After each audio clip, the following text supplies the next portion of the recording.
वन्दे तु संवसिद्धे ध्रुवममलमणोगमं गतिं पत्ते वोच्छामि समय पाहुड मृणमोषुध केवली भड़िदम। पंच परमेष्ठी भगवान की जय। पिछली ज्ञानशाला में हमने पढ़ा था, जैसे स्फटिक मणि अपने आप रंगीन नहीं बनती, उसी तरह आत्मा भी कर्म उदय के बिना राग द्वेष रूप परिणमन नहीं करती है।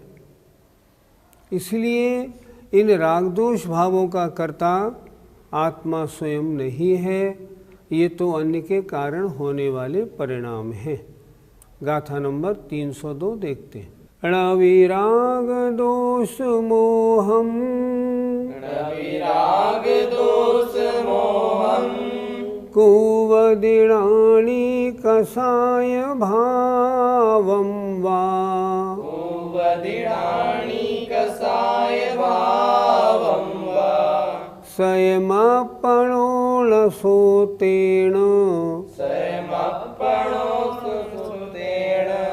स्वयमपणोलसोतेन कार्गोतेसि भावाणम् बोलो। रविराग दोष मोहम कुवदिणानि कषाय भावं वा स्वयमपणोलसोतेन कार्गोतेसि भावाणम्। णविराग दोष मोहम कुवदिणानि कषाय भावं वा स्वयमपणोलसोतेन कार्गोतेसि भावाणम्। शब्दार्थ देखिए गाथा का। णवि ना तो राग द्वेष और मोहम, राग द्वेष और मोह को कुबदी करता है। कौन? णानी ज्ञानी।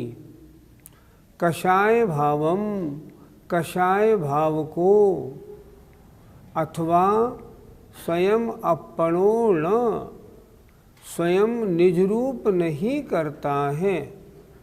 सो वह इसलिए तेसिम कार्गो भावाणम, तेसिम उन भावों का कर्ता नहीं है।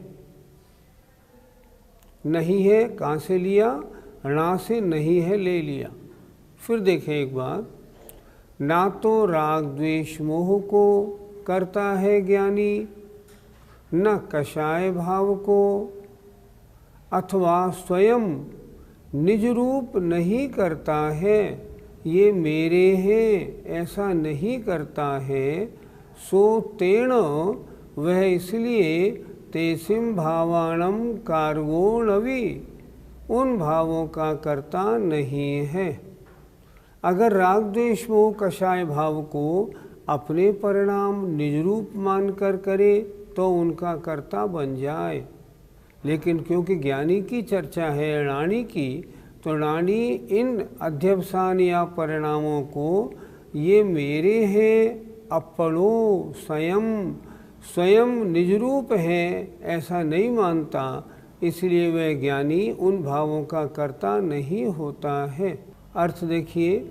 ज्ञानी राग द्वेष मोह को अथवा कषाय भाव को स्वयं निज रूप नहीं करता है। निज रूप मैं इनका करने वाला हूँ ऐसा नहीं मानता है, इसलिए वह उन भावों का कर्ता नहीं है। पंडित जी, ज्ञानी इन विभावों को अपना मानकर क्यों नहीं करता? ज्ञानी तो शुद्धोपयोग में है और शुद्धोपयोग में इन परिणामों के लिए कोई अवकाश नहीं है। जब तक ज्ञानी ज्ञान में है तब तक ये परिणाम नहीं होंगे, और अगर वो इनको करेगा तो अज्ञानी बन जाएगा। इसलिए ज्ञानी राग द्वेष मोह आदि परिणामों को अपने रूप अपने आप में नहीं करता है। पंडित जी, लेकिन वह कुछ समय बाद अज्ञानी तो बनता ही है।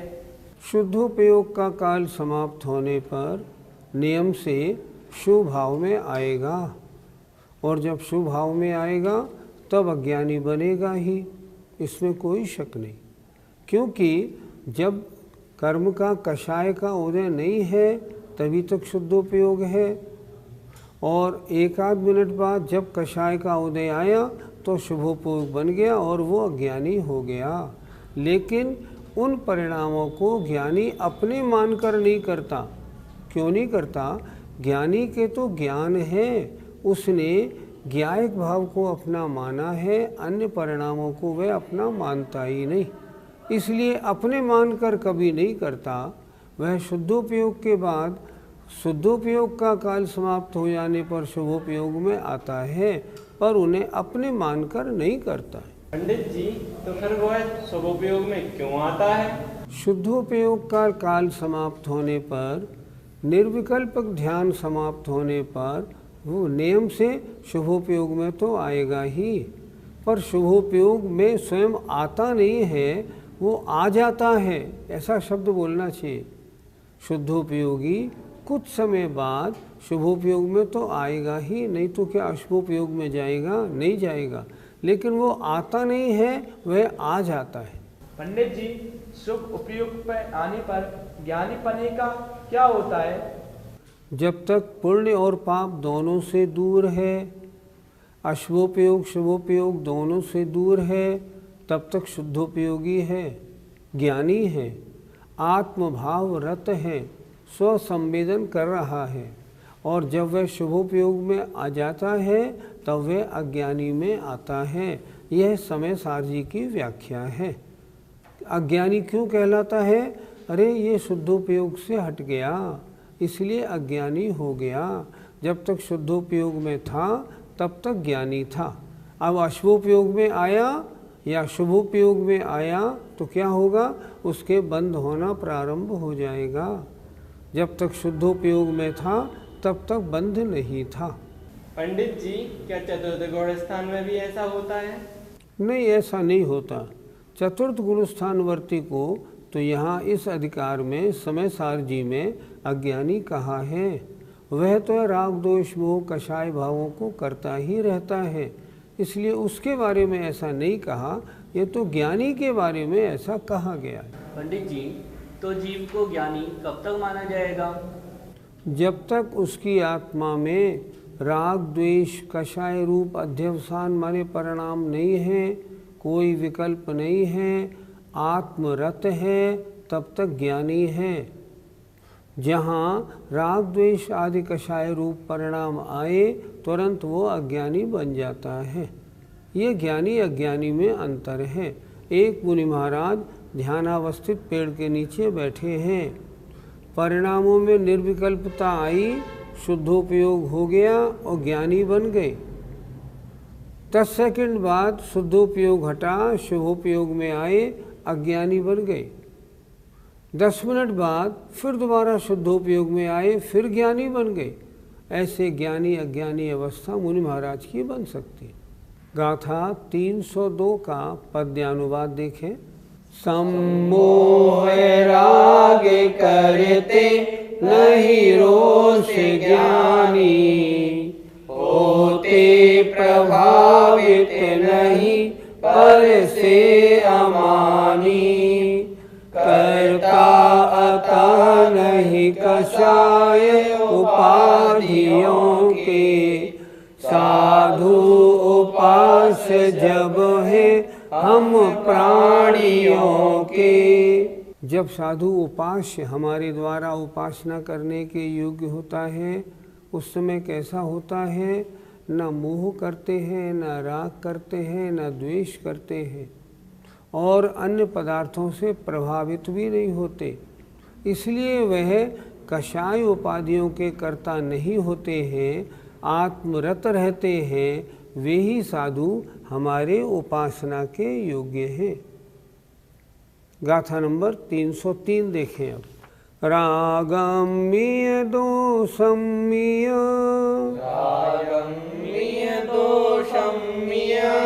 कषायकं मे शुचेव जे भावा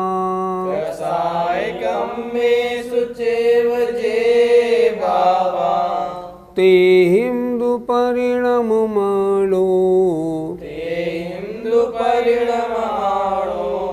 ते हिंदुपरिणममाणो। इस लाइन को ऐसे बोलो, ते हिंदुपरिणममाणो। हिम नहीं बोलो, ते हिंदुपरिणममाणो।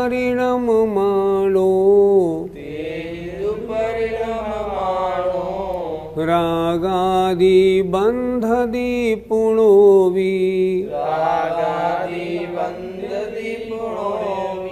बोलो, रागम्य दोषम्य कषायकं मे शुचेव जे भावा ते हिंदुपरिणममाणो। रागादि बंधदि पुणोवि रागम्य दोषम्य कषायकं मे शुचेव जे भावा ते हिंदुपरिणममाणो। रागादि बंधदि पुणोवि। रागम्य, एक एक शब्द का अर्थ देखिए। रागम्य राग के होने पर, दोषम्य द्वेष के होने पर, कषाय कम्मेषु कषाय कर्मों के होने पर, चेव और, जे भावा और जो भी भाव है उनरूप, तेहिम उनरूप होने पर, परिणम मानो परिणमन करता हुआ अज्ञानी। क्या मतलब? कभी राग रूप, कभी द्वेष रूप, कषाय कभी कषाय कर्म रूप तथा अन्य भाव रूप परिणमन करता हुआ अज्ञानी रागादि पुणोभि बंधदि, रागादि को बार बार बांधता है। फिर एक बार देखें, राग के होने पर और द्वेष के होने पर, कषाय कर्मों के होने पर और जो और विभाव हैं उनके होने पर उनरूप परिणमन करता हुआ अज्ञानी, अर्थात जैसे भाव हुए, जैसे परिणाम हुए उस रूप परिणमन कर गया। जैसे कर्म का उदय आया उस रूप परिणमन करता हुआ अज्ञानी रागादि को बार बार बांधता है। उसके क्या होगा? जब भी वो रागादि रूप परिणमन करेगा, जब तक कर परिणमन करता रहेगा, उसके राग आदि का नवीन बंध होता रहेगा, उसका संसार और मजबूत होता रहेगा। अर्थ देखिए, राग के होने पर, द्वेष के होने पर और कषाय कर्मों के होने पर जो भाव होते हैं उन रूप परिणमन करता हुआ अज्ञानी राग आदि को बार बार बांधता है। पंडित जी, ज्ञानी स्वभाव से च्युत क्यों हो जाता है? जब भी वो तो अपने ज्ञान रूप परिणाम बनाए रखता है, लेकिन जब भी कषाय आदि का राग द्वेष मोह का उदय आ जाता है तब वह कदाचित उन रूप परिणमन कर जाता है। करता ही हो ऐसा नियम नहीं, पर जब कभी उदय आ जाता है तो वह अनुरूप परिणमन कर जाता है और क्रोध करने पर क्रोधी, मान करने पर मानी बन जाता है। पंडित जी, फिर तो उसकी नवीन मन शुरू हो जाता होगा। जब तक वह जीव शुद्धोपयोग में था तब तक बंद नहीं था। अब शुद्धोपयोग से च्युत हुआ, कर्मों के उदय के कारण अगर शुभ भावों में आया तो पुण्य का बंध होने लगेगा, अशुभ भावों में चला जाएगा तो पाप का बंध होने लगेगा। जैसे परिणाम वैसा बंध, स्वभाव से भ्रष्ट हुआ और शुभ अशुभ भावों में आया, बस कर्म बंध होना प्रारंभ हो गया। पंडित जी, ऐसा मौका कैसे आ जाता है? द्वीपायन मुनि महामुनिराज थे। सुनते हैं 33 सागर की देवायु का बंध उन्होंने किया था। लेकिन अचानक निमित्त कैसा मिल गया कि वो राजकुमार जो उधर जंगल में से आ रहे थे, उन्होंने शराब पी ली, वो नशे में आ गए और उन्होंने मुनिराज के ऊपर पत्थर मारने शुरू कर दिए। पत्थरों का निमित्त पाकर मुनिराज का क्या हुआ? मुनिराज संयम से भ्रष्ट हो गए और कहाँ जाके पैदा हुए? भवनत्रिक में पैदा हो गए। ऐसा क्यों हो गया? अज्ञानी बन गए ना। अज्ञानी क्यों बन गए?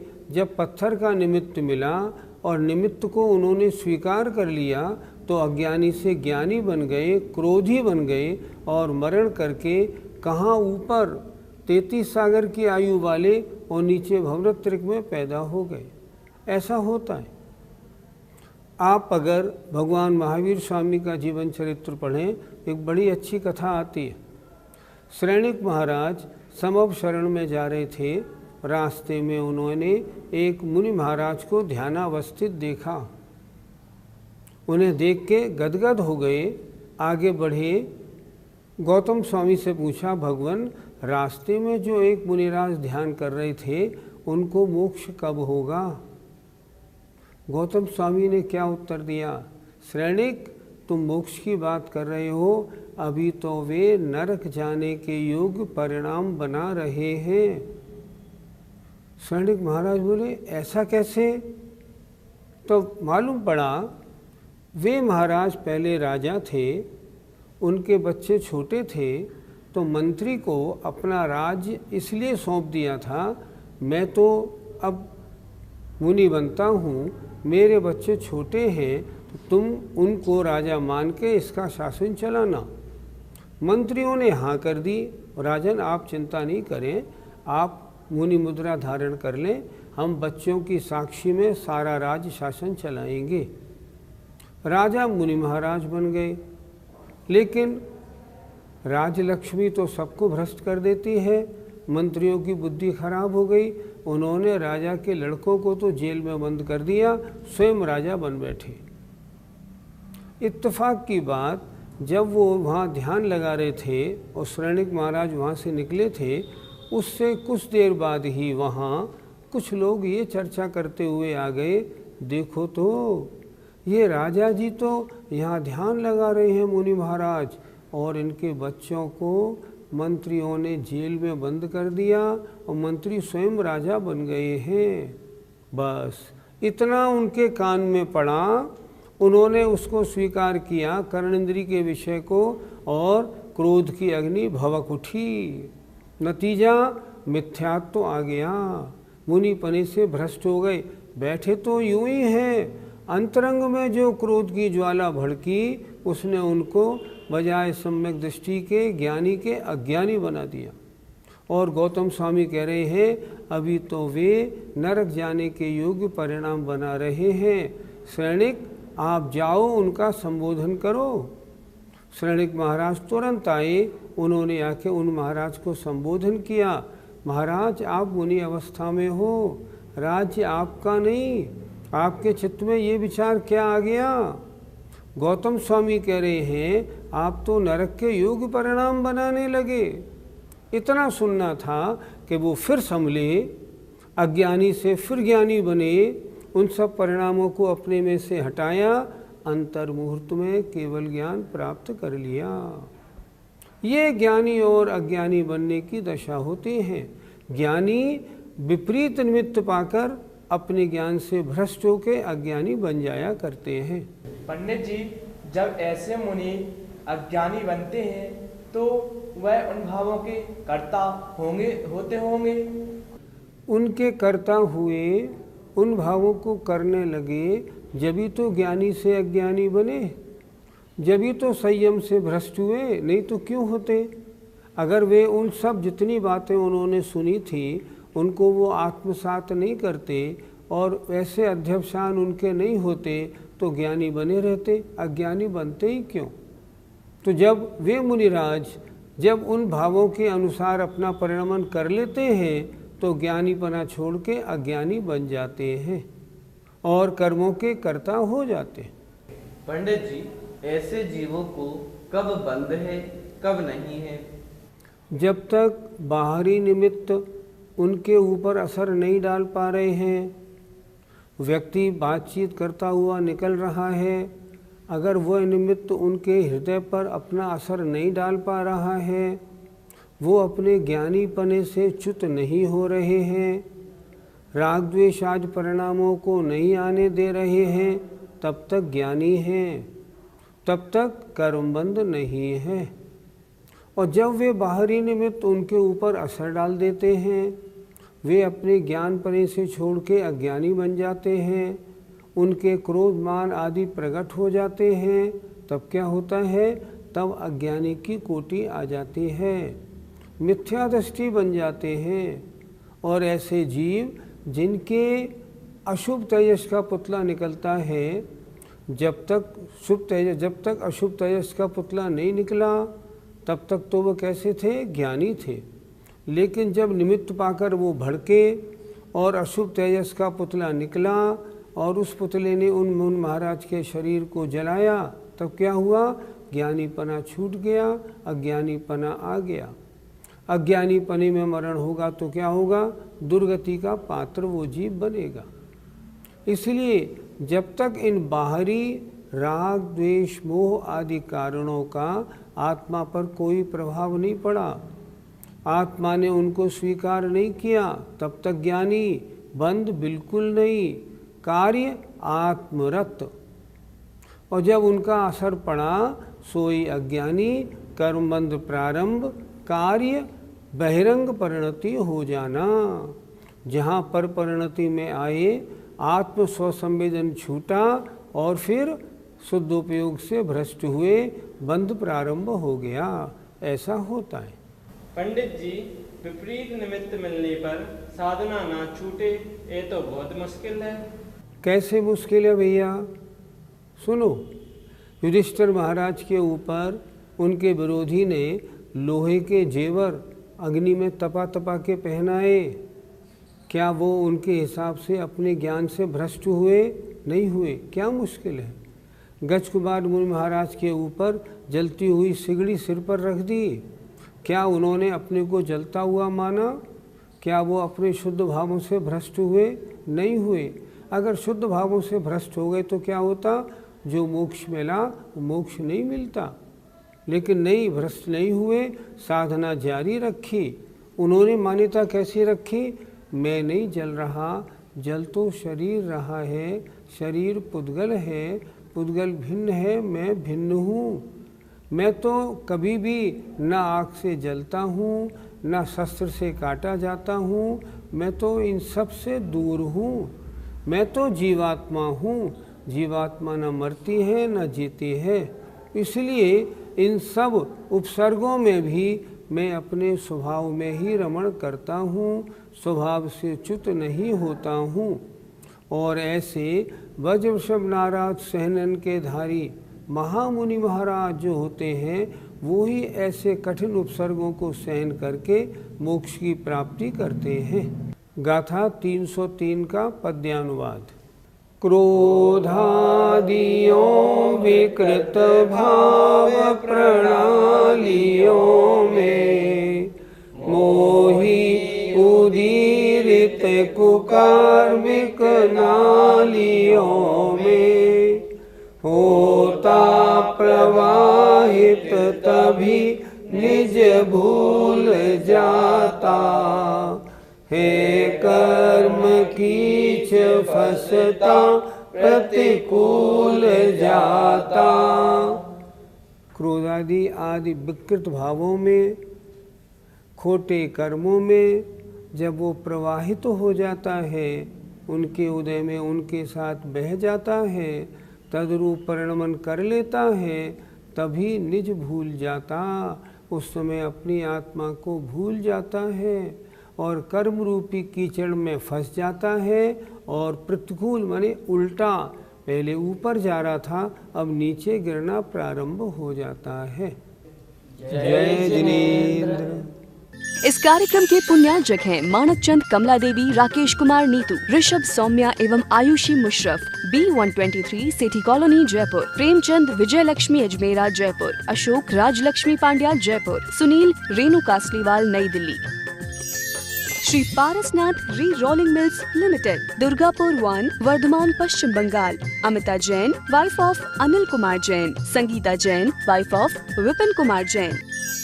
श्री सतीश चंद्र जैन की पुण्यतिथि पर Shrimati Shobha Jain, doctor Piyush Jain, doctor Anjali Jain, doctor Shakti Jain, संयम जैन, कुमारी दिया जैन। श्री दिगंबर जैन महिला शास्त्र सभा, सूर्यनगर, गाजियाबाद।